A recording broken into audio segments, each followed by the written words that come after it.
semuanya. Kita dari kelas 10-6. Sekarang kita tuh lagi belajar tentang pendidikan Pancasila. Mengenai materi apa? Membangun budaya taat hukum. Nah, di dalam itu udah ada stand-stand menarik yang buat kita lihat dari berbagai kelompok. Yuk, langsung lihat aja.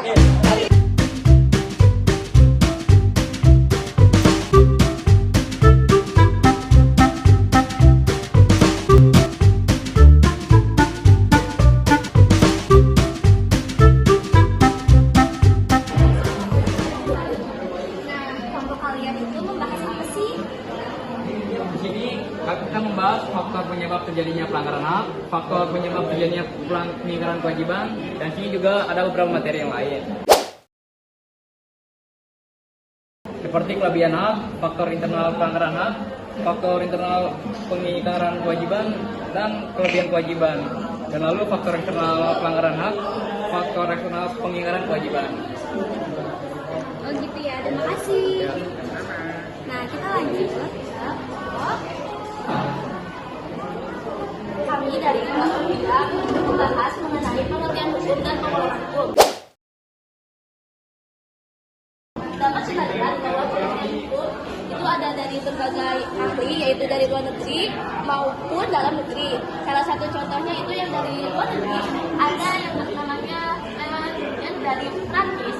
Menurutnya, hukum adalah tingkah laku para anggota masyarakat yang harus dipenuhi sebagai jaminan kepentingan bersama. Dan dari dalam negeri yaitu ada Rosso. Dia mengemukakan hukum adalah kumpulan peraturan yang dibuat oleh pihak-pihak yang berwenang dengan tujuan mengatur tata kehidupan masyarakat.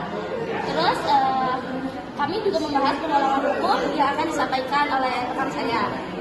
Nah, pengelolaan hukum yang kita bahas di sini terbagi menjadi 8 macam, yaitu berdasarkan sifatnya, menurut cara mempertahankannya,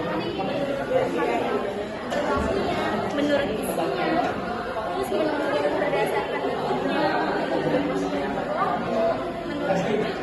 menurut sumbernya.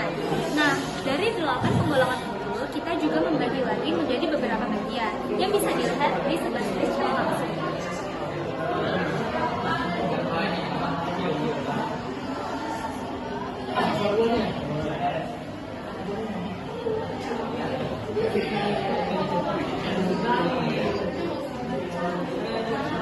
Yuk kita lanjut ke kelompok sebelah. Kalian dari kelompok mana sih? Kami dari kelompok 7 akan menjelaskan tentang kasus pelanggaran hak dan pengingkaran kewajiban.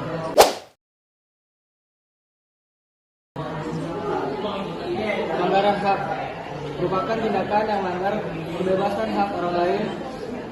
Pengingkaran kewajiban merupakan perilaku yang menghindari atau tidak mau melaksanakan kewajiban secara bertanggung jawab. Contoh pelanggaran hak. Pelanggaran hak yang di era globalisasi saat ini adalah kemiskinan dan angka pengangguran di Indonesia. Pelanggaran hak yang sering terjadi di Indonesia seperti pemerkosaan, penculikan, dan lain-lain. Contoh pengingkaran kewajiban.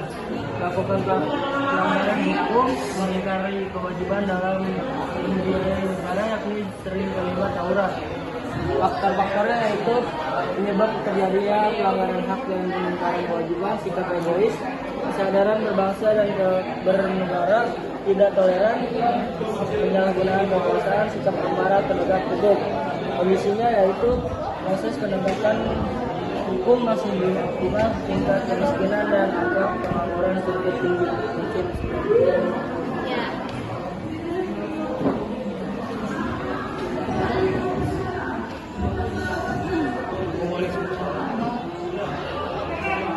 Oke, makasih kelompok 7. Kita lanjut ke kelompok selanjutnya.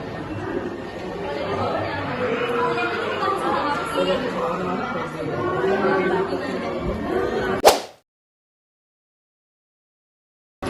Di sini itu ada pengertian hukum secara umum, yaitu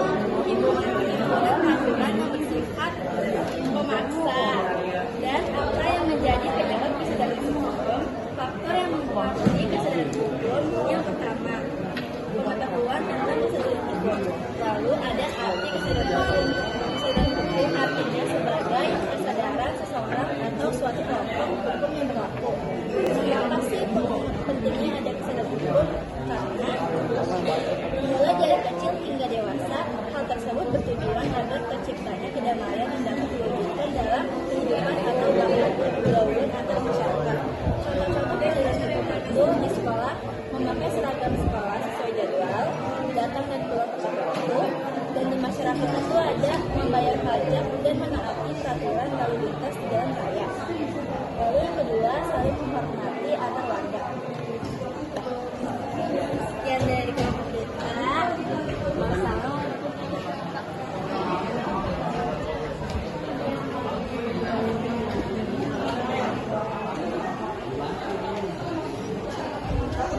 Oke, makasih ya kelompok 4. Lanjut kita ke kelompok selanjutnya ya. Nah, apa sih kalian? Hai semuanya, perkenalkan kami dari kelompok 1. Nah, kita akan menjelaskan apa yang sudah kita buat dari kelompok kami. Nah, di sini kita membuat hierarki piramida. Singkatnya, hierarki piramida itu adalah urutan atau tingkatan jabatan dalam suatu organisasi, profesi, dan lain-lain yang ditandai dengan adanya anggota dengan orientasi lebih besar yang menduduki posisi lebih tinggi.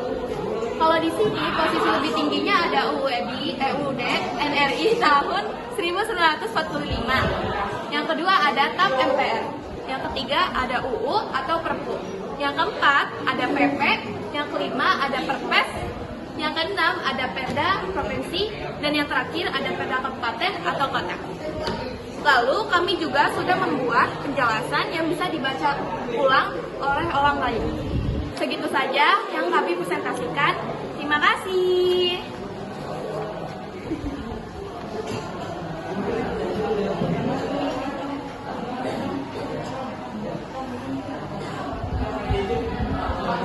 Oke, makasih ya. Iya. Oke, kita lanjut ke kelompok berikutnya. Apa ini? Bahas apa sih kelompok kalian? Jadi kita itu membahas tentang menerapkan perilaku taat hukum. Yang bertema dengan luar atasan. Di sini kita ada pengertiannya, ciri-cirinya.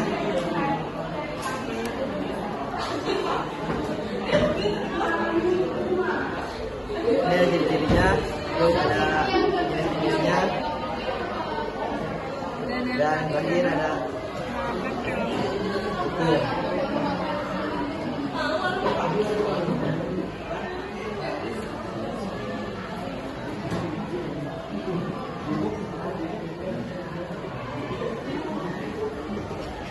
Nah, makasih ya kawan-kawan. Banget sih karyanya. Yuk kita lanjut ke kelompok berikutnya. Lagi pada ngapain sih? Lagi pada ngapain nih? Lagi ini proses pemikiran. Tema kalian tentang apa sih? Tentang penerimaan Pancasila dengan peraturan perundang-undangan.